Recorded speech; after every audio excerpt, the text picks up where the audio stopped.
আসসালামু আলাইকুম রহমতুল্লাহি ওয়া বারাকাতুহু। ইন্নাল হামদুলিল্লাহ ওয়াসসালাতু ওয়াসসালামু আলা রাসূলিল্লাহ। সম্মানিত প্রিয় দর্শক, দেশের বাইরে থেকে কাছের দূরের যারা আমাদেরকে দেখছেন, পবিত্র মাহে রমাদানে আপনাদেরকে স্বাগত জানাচ্ছি আমাদের এই অনুষ্ঠানটি দেখার জন্য। ইসলামের পথ এবং পথ চলা। আজকে আমরা আলোচনা করব সাহরি।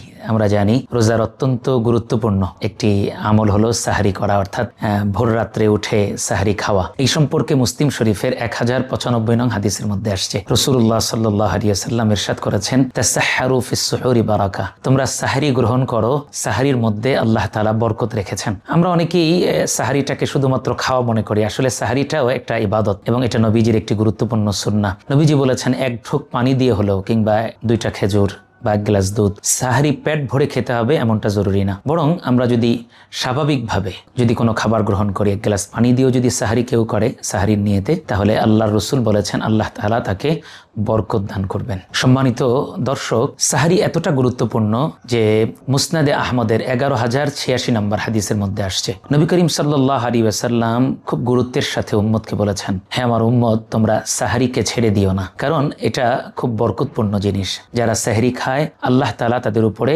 বরকত নাজিল করেন। এছাড়াও নবী করিম সাল্লাল্লাহু আলাইহি ওয়াসাল্লাম বলেছেন, যারা সাহরি গ্রহণ করে রোজার নিয়তে, আল্লাহ তাআলা তাদের উপরে রহমত নাজিল করেন এবং আল্লাহ তাআলা তাদের উপরে কল্যাণ এবং বরকতের আল্লাহ তাআলা তাদের জন্য দুয়ার খুলে দেন। শুধু তাই না, আল্লাহর রাসূল সাল্লাল্লাহু আলাইহি ওয়াসাল্লাম বলেছেন, তাদের জন্য ফেরেশতারা মাগফিরাতের অর্থাৎ তাদের জন্য ক্ষমার দোয়া করতে থাকেন। সুবহানাল্লাহ। সুতরাং সাহরি অল্প হোক কিংবা বেশি, খুব ভারী খাবার খেতে হবে এটা জরুরি না। নিজেদের সামর্থ্য অনুযায়ী কিংবা স্বাস্থ্যগত দিক বিবেচনা করে চাহিদা অনুযায়ী সামান্য 1 গ্লাস পানি কিংবা একটু দুধ কিংবা 2টা খেজুর দিয়েও সাহরি গ্রহণ করা যায়। আল্লাহ তাআলা আমাদের সকলকে এই সাহরির বরকত গ্রহণ করার তৌফিক দান করুন। সম্মানিত দর্শক, সাহরি এটা আমরা জানি যে অনেক সময় আমরা যখন গ্রহণ করি সাহরি, এটা দেরি করে খাওয়াটা এটা নবীজির সুন্নাহ। নবীজি সাল্লাল্লাহু আলাইহি ওয়াসাল্লাম সহ সকল নবীরা সাহরি দেরিতে করতেন, অর্থাৎ সুবহে সাদেকের আগে তারা এটাকে শুরু করতেন। এটাই মুস্তাহাব, সাহরি খুব বেশি আগে না খাওয়া।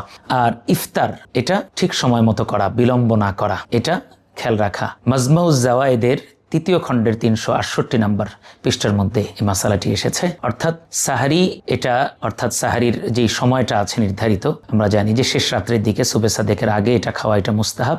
এবং ইফতার, যখনই ইফতারির সময় হবে সঙ্গে সঙ্গে বিলম্ব না করে সঙ্গে সঙ্গে ইফতার করা, এটা নবীজির সুন্নাহ। সম্মানিত দর্শক, অনেকেই আমরা আজান পর্যন্ত সাহরি গ্রহণ করি, এটা ঠিক নয়।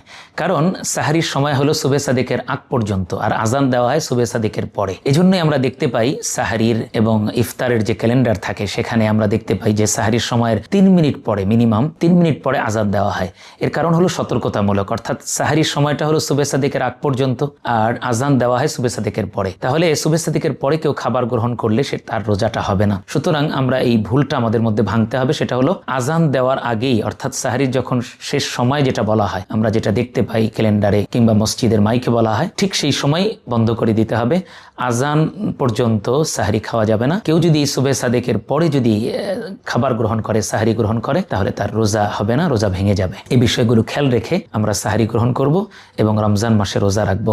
আল্লাহ তাআলা যেন আমাদের সকলকে রমজানের সাহরির যেই গুরুত্বপূর্ণ বরকতগুলি আমরা শুনলাম, যে মাসালাগুলি শুনলাম, এগুলোর উপরে যেন আল্লাহ তাআলা আমাদেরকে আমল করার তৌফিক দান করেন এবং যে সমস্ত সেহরির যে বরকতের কথা বলা হয়েছে, কল্যাণের কথা, রহমতের কথা এবং ফেরেশতাদের দোয়া পাওয়ার কথা, এগুলো যেন আমরা অর্জন করতে পারি।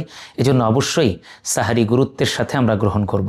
আল্লাহ তাআলা যেন আমাদের সকলকে উপর আমল করার বোঝার তৌফিক দান করেন।